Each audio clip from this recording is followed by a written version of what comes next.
The last time I saw the phrase, "Go on, make my day," was on a picture of a vicious dog, displayed on the window next to someone's front door.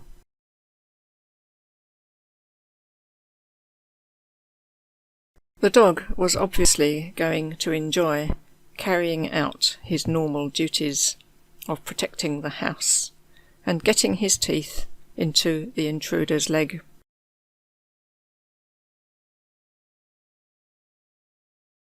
The dog's instinct, breeding, daily life, and training, as well as the owner's expectations, will have been satisfied by the unwise and rash actions of the unfortunate person who does not heed the notice.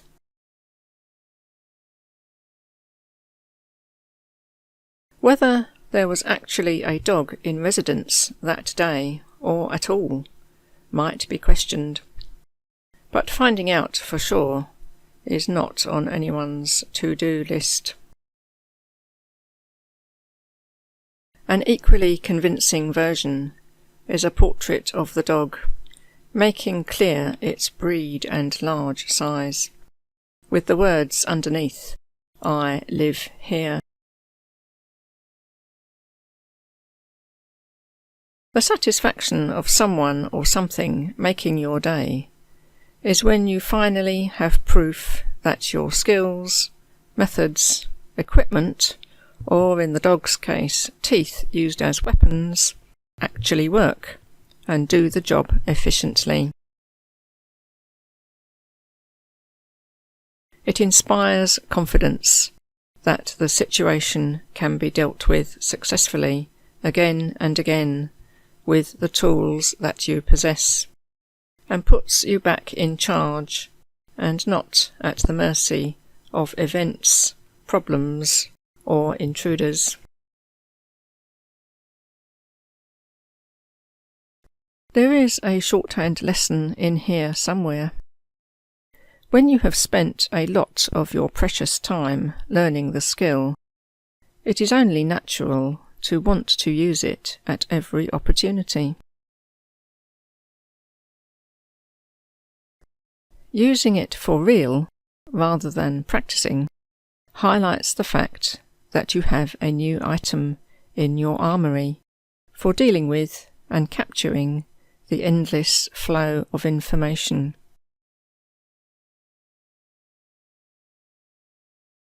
Just like getting a new laptop, a camera that does more than just take pictures, or an iPhone that has all the apps that you need to make your life easier, faster, and more efficient. There is no pleasure in having a new toy unless you are able to put it to work for real and gain a genuine satisfaction from possessing the necessary tools for what you wish to do.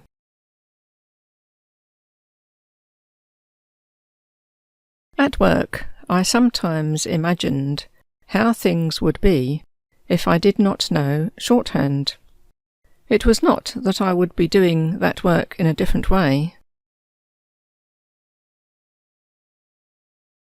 The reality was that it would just be someone else doing it and getting paid for it instead of me, and I would be doing the less interesting copy and audio typing jobs.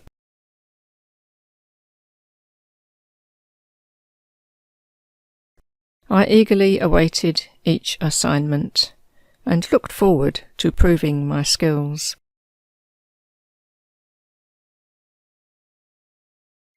I would leave the noisy typing room and go upstairs to the main offices with my pristine pad and pen, and find the desk of the person who had requested someone to take the notes and type them up.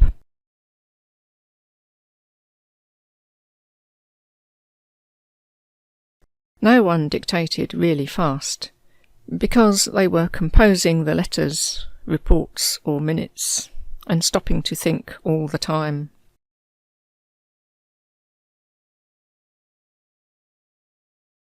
Nevertheless, I had to be on the ball, as they often wanted it read back to them, to check up on the wording.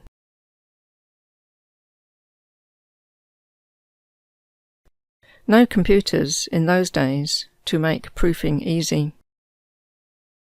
At first, reading back was less than comfortable, but it was a good training ground.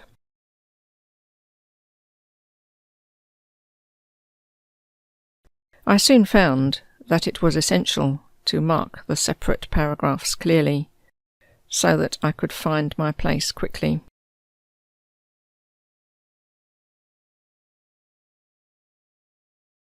Once I had successfully completed my first few assignments at real-life shorthand writing, I was ready and willing to do it as often as possible.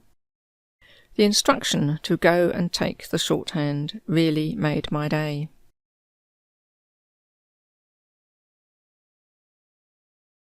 There was also satisfaction in seeing a job through from beginning to end, as well as getting about more to meet the people in other parts of the building. For the learner, passing speed tests is very gratifying, but the pleasure of achieving the finished result on paper, the transcript, letter or report, entirely accurate, complete and neatly laid out, not only makes your day, but also that of the person who requested it.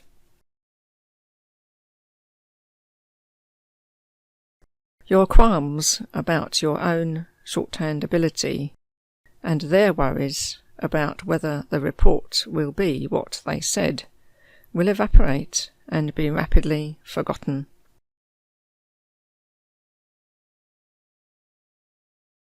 Working on improving suddenly becomes very much more attractive, smoothing your path on future shorthand assignments.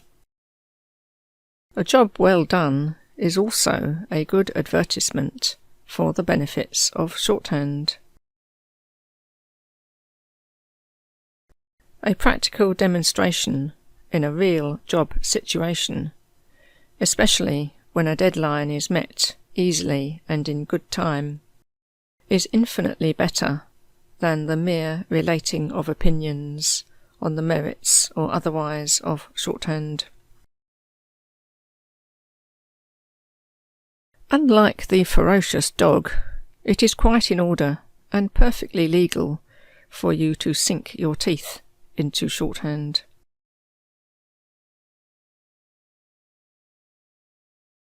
When you achieve your first successful dictation attempt, however short and at whatever speed, I know from experience that this will certainly make your day and provide the energy and incentive to continue your efforts to improve.